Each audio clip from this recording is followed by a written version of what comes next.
Hi everyone, some gamer dude here, your Matt Cardona of card games. I am a Yu-Gi boomer. I know that comes as a surprise to no one. I think I've made it pretty obvious by now. I am old enough to remember when Pokemania happened, and that means I was of the right age to play Yu-Gi-Oh! When it was first released in English, all the way back in 2002. That's a long time ago now, and Yu-Gi-Oh! Has changed a lot in those 21 years. God, I feel old. But before we get to the topic of today, if you like today's video, be sure to share it, like, and subscribe. It helps out a lot. Also be sure to check out my card game, Hyperjuken, the second set Power Surge, starring D. Stinger, Louise, and Mark, was recently released, bringing the playable roster up to 6. Sting, blast, or crush your way to victory. So I played Yu-Gi-Oh! Fairly heavily for the first couple of years, then on and off through to 2008 during my competitive Pokemon tenure. I looked at it occasionally, tried to pick it up again briefly in 2015 with the Synchron Extreme structure deck, then again with Shadow Showdown and Speed Duels in 2020. Quite the time to choose that. I finally found myself able to get into the game again last year, 2022, as of writing. As you may be able to tell from that timeline, I wasn't there for the introduction of Xyz, Pendulums, or Links. I was aware of them. I thought the black Xyz cards looked really neat. I understood why Pendulums were mocked. And Links, those are a thing that exists. So when you think of people like me, a certain image comes to mind. An image represented by this image macro. At least the parts of it related to the card game. Someone who likes the way Yu-Gi-Oh! Was at the beginning, hates all of the new things introduced, and is thoroughly confused and annoyed by how Yu-Gi-Oh! Evolved. Well, I think you can tell from the recent content on this channel that I don't feel this way.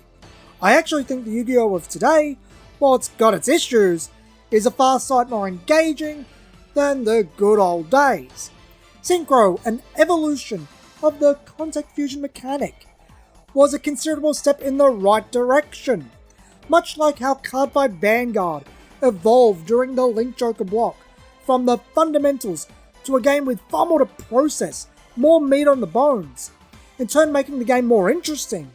The same goes for Yu-Gi-Oh! It was no longer summon, set, pass. You actually have a lot to do in every turn, provided you get your combo starter or recovery card and the right extenders. Oh, and you didn't die. That's important too. But here's the big opinion I have that could actually be a hot topic. I actually like Pendulums. Pendulums are by far the most disliked, maybe even reviled, mechanic Yu-Gi-Oh! Introduced. Depending on your position, it's either weak and ineffective, or broken and a testament to everything wrong with modern Yu-Gi-Oh! Regardless of position, a seemingly universal claim is that it is confusing. I don't think that's the case. I'd say Pendulum Monsters, and by extension Pendulum Summoning, the whole Pendulum package really, is pretty straightforward. Scales, Pendulum Zones, being sent to the extra deck face up instead of the graveyard, Pendulum Summoning, all of it is built off of base Yu-Gi-Oh! Concepts, levels, spells, and the fusion deck. Yes, it's using them in different ways, but the amount of new ideas that have to be understood are very minor. Really just the pendulum scales. Everything else is built on established Yu-Gi-Oh! Components, but used in a different way. I don't really understand what's confusing about pendulums in their original configuration, before links were introduced. The only thing about pendulums I find to be counterintuitive is that when you detach a pendulum monster as Xyz material, it goes to the graveyard, not the extra deck. But like if versus when, that's something once you get it into your head, it sticks. It's just one of those things you have to remember.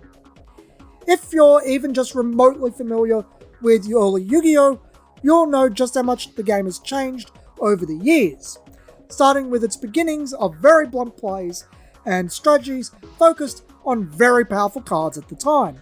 Summoning was usually limited to once a turn, The Fusion deck was a gimmick for fun decks with one notable exception, Cyberstein OTK. Then over time things changed. The game became much more about synergistic cards, extending plays, and filling out the board in a short amount of time or dropping a bomb. The Fusion deck became the extra deck, and with that became an integral part of Yu-Gi-Oh! Gameplay. Yu-Gi-Oh! Became the basis of what it is today.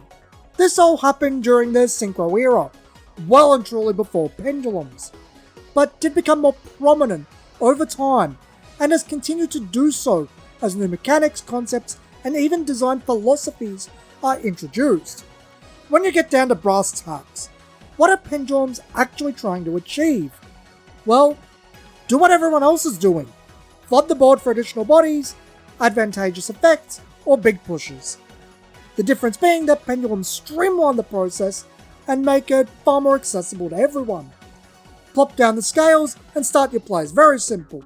While yes, you need the right scales, it's not exactly the same as needing the right combo starter, and support can fill in the blanks a lot of the time, but it largely serves the same function in terms of getting things started.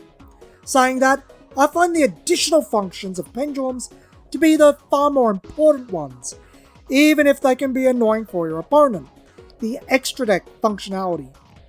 Ever since the good old days, Yu-Gi-Oh! Has had an issue where games can become a losing battle where you should just scoop. You've given it all, you're out of resources, you're out of the game. It's just waiting there till you die.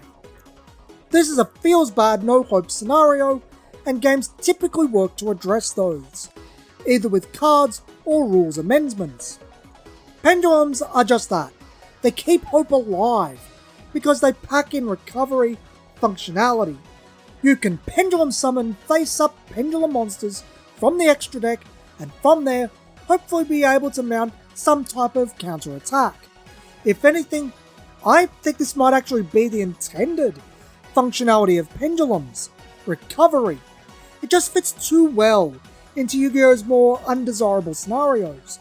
It gives you a +5 to find your footing in a game where you can be completely exhausted in terms of hand. Even the name leads me in this direction. It causes the pendulum of game momentum to swing back into your favour. Through this video, I've been firmly on the Pendulum Defense Force. So for the final third, let's switch gears. I said I like Pendulums, but I haven't said why I like them. I just talked about what they offer the game of Yu-Gi-Oh! And state my opinion that they are nowhere as complicated as made out. So, why do I like Pendulums exactly? It's actually quite simple. They're rewarding and I find them enjoyable, at least in their original configuration. I've said it before that I find how Yu-Gi-Oh! Evolved to be satisfying. I like the board floods and synergy-based gameplay, lots to process and lots of moving parts. I enjoy the game becoming far more dynamic, allowing you to just do what you can, pull off these complex and interesting plays with very few cards. I think it suits the intellectual property of the manga quite well, and Yu-Gi-Oh's overall brand identity. Being able to just do the thing your deck does is highly appealing regardless of game. Pendulums take that, streamline it into its own thing, and kick it into high gear. Set the scales, summon the dudes, do the thing. Turn your guys into bigger guys from your extra deck, strike. Just like a lot of Yu-Gi-Oh! It's highly interactive, and I find it to be fun. I also really appreciate that aforementioned recovery option. I think it works to balance out the overall Yu-Gi-Oh! Experience. There isn't much worse than being put in that "so I'm dead now" position. It's disheartening, and can serve to turn you off the game. Of course this is expressed outside of Pendulums, but Pendulums have it built in by default. It also amuses me that the whole thing can be answered by a complete trash card from 1999 in D-Spell. Yeah, not the most complex reason, but a lot of the time why you like something isn't complex. For me, I find it to be fun.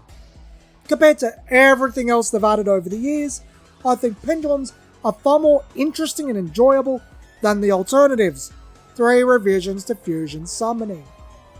A lot can be said of just picking up cards, placing them on the board, then creating something else with them. It's strangely tactile in a way, but so is a lot of Yu-Gi-Oh! And games inspired by it. I think Pendulums also serve part as to why I find Rush Duels a very appealing prospect, and would like to find the time to properly look into them. So that's the video for today. I know I didn't address Master Rule 4 and what it did to Pendulums, but I think that's better suited to a video just about links. Would that be something you're interested in? Tell me in the comments. Till next time friends, this has been some Gamer Dude, and thanks for watching.